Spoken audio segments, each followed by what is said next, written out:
Yes so welcome again we are doing national income जिसमें हम first part just 8 जो terms होती हैं 8 टर्म्स जो होती हैं हमने प्रीवियस में उनकी फुल फॉर्म और प्रीवियस वीडियो में उनकी फुल फॉर्म और उनका डिस्कशन किया था।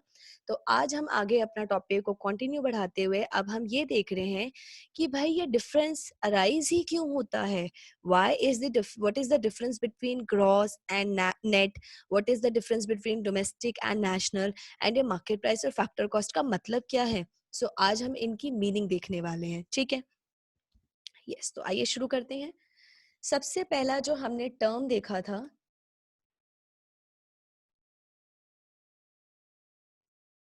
यस ये हमारी सेकंड क्लास है।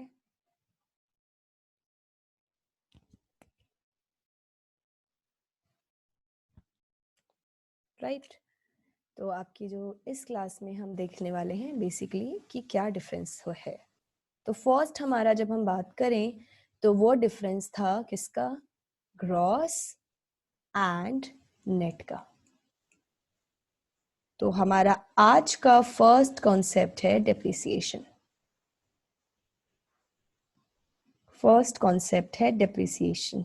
अब कॉमर्स के स्टूडेंट जितने भी होंगे उनको बहुत इजीली अच्छे से पता होगा व्हाट इज डेप्रिसिएशन, बिकॉज ये बहुत इंपॉर्टेंट पार्ट है। एंड कई लोग होंगे जिनको अभी भी चीजें नहीं पता, बिकॉज स्पेशली ह्यूमैनिटीज में चीजें नहीं है। सो डेप्रिसिएशन क्या होता है हम उसकी बात करते हैं। सबसे पहली चीज जब हम बात करते हैं फिक्स्ड कैपिटल की, फिक्स्ड कैपिटल क्या होते हैं, एग्जाम्पल दे रहे हैं हम मशीनरीज। मशीनरी जो भी हमारी हैं, इसके बाद आपका मशीनरी के बाद फर्नीचर्स हैं, जितने भी इक्विपमेंट्स हैं एंड सो ऑन। अब ये सारे में सब में होता क्या है, इनको फिक्स कैपिटल कहते हैं। एक्चुअली जब आप किसी भी गुड्स का प्रोडक्शन करते हैं तो प्रोडक्शन के टाइम पर आपको दो तरह की चीजों की जरूरत पड़ जाती है। जो भी प्रोडक्शन के टाइम पर हमें चीजों की या रिक्वायरमेंट होती है वो या तो आपकी ये होती है मशीनरी वगैरह होती है जो मैंने अभी यहाँ पर लिखा है। दूसरा आपका हम जिसको रॉ मटेरियल के नाम से जानते हैं। अभी मैं एक क्रूड सेंस में करा रही हूँ, बहुत डीप मीनिंग में मैं आगे वापस से थ्योरी में इस टॉपिक को उठाऊंगी और वहां पे टॉपिक करेंगे हम ये। तो प्रोडक्शन में जो हमारे एक इनपुट्स हैं fix capital, machineries, furniture, equipments जो भी हैं, आपने देखा होगा कि हम बात करते हैं फैक्टर्स ऑफ प्रोडक्शन जिसमें लैंड, लेबर, कैपिटल, एंटरप्रेन्योर। सो ये हमारे 4 फैक्टर्स ऑफ प्रोडक्शन होते हैं। तो जो हमारा कैपिटल वाला पोर्शन होता है, फिक्स कैपिटल का मतलब है जब हम, आप खुद सोचो, जब आप एक प्रोडक्शन कर रहे हो, आप किसी कंपनी में हो या कोई कंपनी है आपकी, तो वहां पे आप different varieties of machineries use कर रहे हैं। इसके बाद आप फर्नीचर्स वहां पे यूज कर रहे हैं, जैसे ऑफिस है तो ऑफिस में कंप्यूटर्स हैं, टेबल्स हैं, फर्नीचर्स हैं, सम ऐसे इक्विपमेंट्स हैं, ऐसी चीजें हैं जो आप पूरा through out the year over the long period of time आप उसको यूज करते हैं।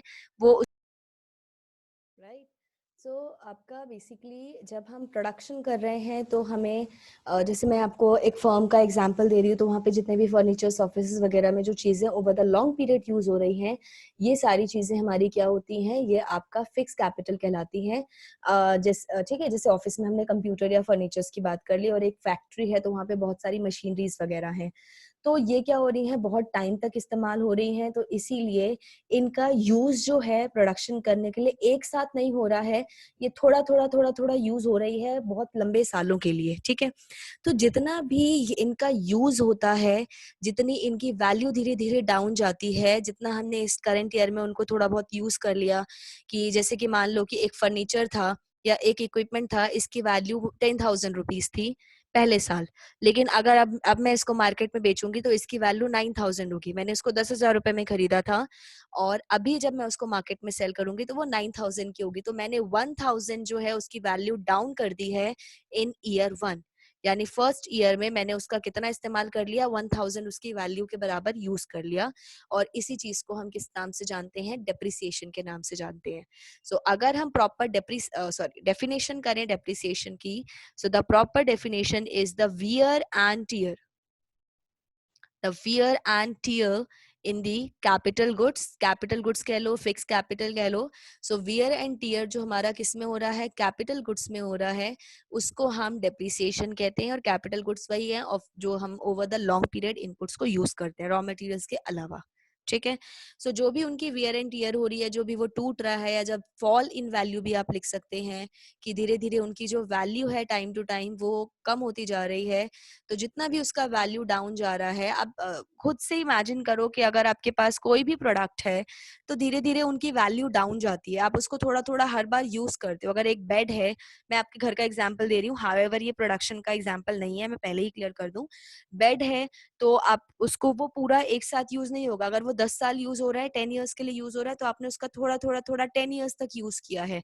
तो 1 ईयर की जितनी उसकी वैल्यू होगी, that will be known as depreciation whenever we are talking about the production process, not in the house hold.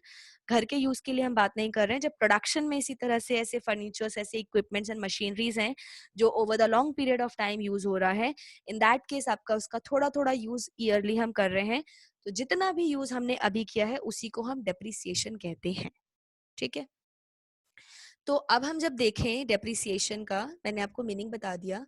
अब आप खुद देखो, जब हम बात करते हैं ग्रॉस की और बात करते हैं नेट की, यानी मुझे किसी भी फर्नीचर या किसी भी मशीनरी का नेट मींस एग्जैक्ट वैल्यू चाहिए. नेट का मतलब होता है एग्जैक्ट वैल्यू, मैं आपको लर्निंग सेंस में बता रही हूँ. और ग्रॉस को हम ट्रीट कर सकते हैं एज एन अप्रॉक्स वैल्यू.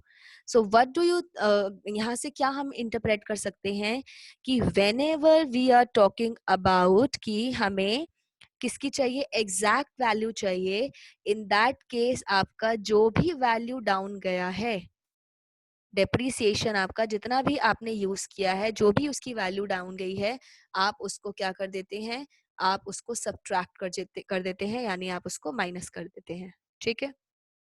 मैं वापस से रिपीट कर रही हूँ. जब मुझे किसी फर्नीचर की एग्जैक्ट वैल्यू चाहिए, जैसे देखो ना, आपने मैंने एक 10,000 वाला एग्जांपल दिया था. अगर इस फर्नीचर की वैल्यू मैंने खरीदा 10,000 पे था, लेकिन मैंने आपका अब अगर मैं इस साल इसकी करंट वैल्यू देखूं तो इसकी करंट ईयर की वैल्यू कितनी होगी. अगर मैं नेट वैल्यू की बात करूं तो 9,000 है, तो हमने 1,000 क्या किया, माइनस किया ना. इसी तरह से जब भी हम किसी की भी नेट वैल्यू निकालना चाहते हैं, जब भी नेट निकलेगा ना इस चैप्टर में, तो कुछ ना कुछ माइनस होगा. तो जब भी किसी भी प्रोडक्ट की मैं नेट वैल्यू निकाल रही हूँ, इन दैट केस डेप्रिसिएशन माइनस होगा. और ग्रॉस का मतलब है, ठीक है, अप्रोक्सीमेटली कितनी वैल्यू थी उस फर्नीचर की, अप्रोक्सीमेटली कितनी वैल्यू थी उस कैपिटल गुड की, इन दैट केस हमें डेप्रिसिएशन को माइनस करने की जरूरत नहीं है. फाइन. तो हमने अभी तक सिर्फ यही देखा कि जब भी हम नेट की वैल्यू निकाल रहे हैं तो हमें डेप्रिसिएशन माइनस करने की जरूरत है, और जब हम ग्रॉस वैल्यू कैलकुलेट कर रहे हैं तो हमें डेप्रिसिएशन को ऐड करने की जरूरत है. मींस डेप्रिसिएशन हटाने की कोई जरूरत नहीं, आप ऐड करके एक अप्रोक्सीमेटली वैल्यू बता दो. ठीक है, समझ आ रहा है आपको ना. तो एक इसका एग्जाम्पल देखते हैं हम. अभी मैंने ऊपर जितनी भी टर्म्स कराई थी, हम उसी पे बेस्ड क्वेश्चन मैं आपको दिखा रही हूँ. जैसे कि हमने देखा, लेट्स सपोज मुझे जीडीपी की वैल्यू गिवन है, जीडीपी एट एमपी, इसकी वैल्यू गिवन है 5,000. अभी आप देखोगे फॉर्मूला बनाना, फॉर्मूला लर्न करना पॉसिबल नहीं है, इसमें बहुत सारे फॉर्मूलाज हैं, आप कितने लर्न करते रहोगे बैठ के. तो हम आज जो इसमें सीख रहे हैं वो फॉर्मूला बनाना ही सीख रहे हैं. This is given, we are talking about the given items, and depreciation मुझे गिवन है 100, 1,000 कह लो या 100 कह लो, लेट्स सपोज. ठीक है. And they are asking to calculate NDP at MP. अब आपको ना वो आठों टर्म्स मैंने क्यों लिखवाई थी उसका मीनिंग समझ आएगा धीरे धीरे, जैसे जैसे हम करते जाएंगे. तो आपने क्या देखा कि हमें जीडीपी एट एमपी 5,000 दिया हुआ है, डेप्रिसिएशन हमें 100 दिया हुआ है, हमें कैलकुलेट करना है एनडीपी एट एमपी. फाइन. सो चलिए ठीक है, कैलकुलेट भी कर देते हैं, इसमें मुश्किल क्या है.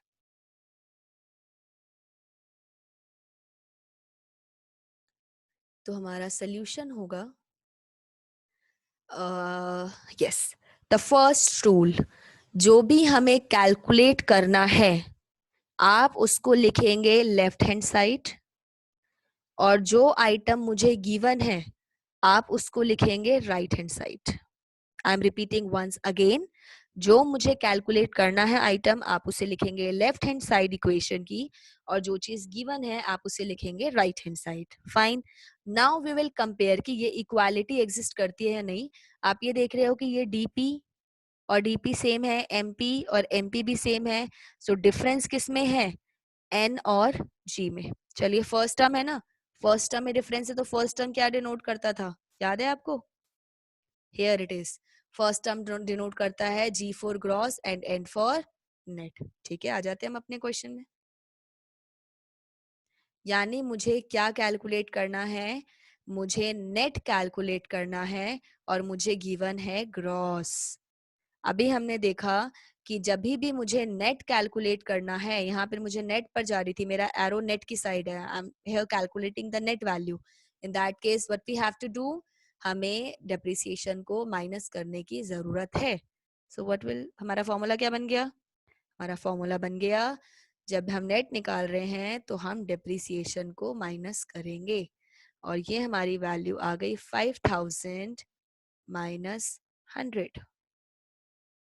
The answer is 4900. अगर रुपीस है तो रुपीस. समझ आया कैसे फॉर्मूला क्रिएट हुआ?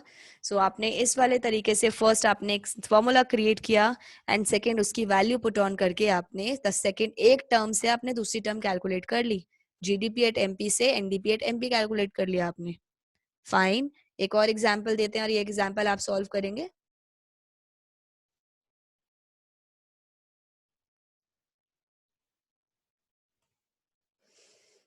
यस, सेकेंड एग्जाम्पल देख लेते हैं. लेट्स सपोज मुझे गिवन है NNP at FC and the value is 500. मुझे गिवन है depreciation and the value is 50. You are required to calculate GNP at FC. Can you do this? Please practice कीजिए, भी साथ के साथ कोशिश कीजिए, ट्राई कीजिए. जब तक मैं करती हूँ तब तक आप भी पॉज करके क्वेश्चन कर सकते हैं वीडियो को.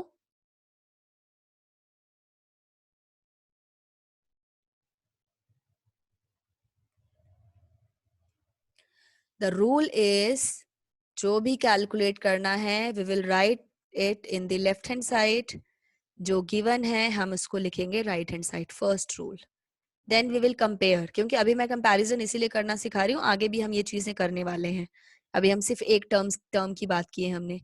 NPFC, NPFC is same, the difference is N and G. But in this case, we are required to calculate the gross value from the net value. Right, यहाँ पे हमें नेट नहीं निकालना है, नेट का अपोजिट यानी gross निकालना है. सो अब यहाँ पे ग्रॉस निकालने के लिए आ जाते हैं हम अपने ऊपर एरो पर. तो आपने यहाँ पे देखा होगा कि अगर मुझे ग्रॉस निकालना है तो मुझे डेप्रिसिएशन को क्या करना पड़ेगा? ऐड करना पड़ेगा, प्लस करना पड़ेगा. कर देते हैं. तो फॉर्मूला बन गया प्लस डेप्रिसिएशन. वैल्यू है इसकी 500 प्लस 50.